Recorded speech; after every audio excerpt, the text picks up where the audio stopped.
At about 22 past the hour, one California lawmaker developing quite a reputation in Washington. Some are calling California Congressman Darrell Issa the Obama administration watchdog.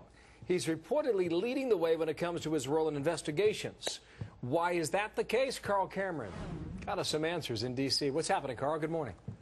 Hi there, Bill. Well, he's the chairman, or rather the ranking Republican minority member of the House Government Reform and Oversight Committee, which means that he is responsible, as are the Democrats on that committee, for looking into government spending, government operations, and efficiency.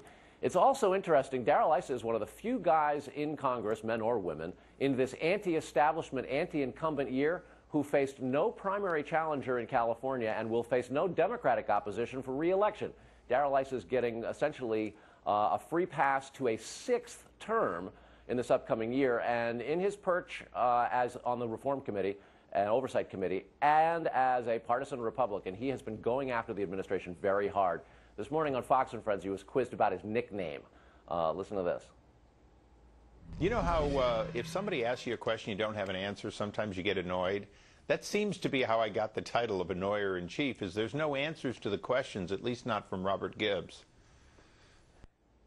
Those questions include those from a report issued a week ago in which there has been some serious criticism of the administration's response to the BP spill, saying that they had exaggerated some of the assets in the early response. And it's well to note that Mr. Issa won an award earlier this year from the good government group POGO for having gotten the Fed to cough up documents that showed that AIG was actually using its federal bailout money to pay corporate bonuses. That was part of what Issa was doing, and he's obviously gotten under the administration's skin when it comes to the BP spill response. Right, BP, AIG, you mentioned. He was also on C-SPAN. What was he asked there, Carl? Well, you know, it's not just he goes after Democrats.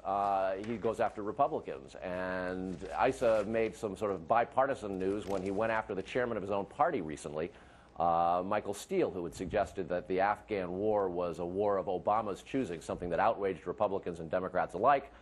Here's Issa's response to it. Michael Steele is supposed to reflect a consensus of Republican platform and policies. If he does that, he certainly could remain. If he's not willing to do that, if he wants to be a political leader on his own, there's plenty of seats open in November. I'd suggest he run for one of them. And I feel very strongly that he is not my leader. He does not make policy for me.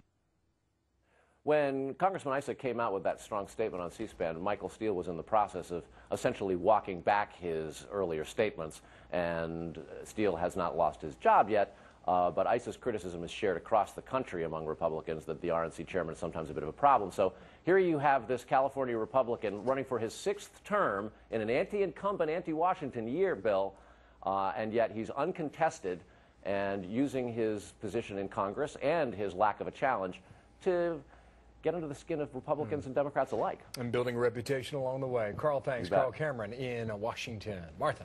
Well, remember the summer of 2009?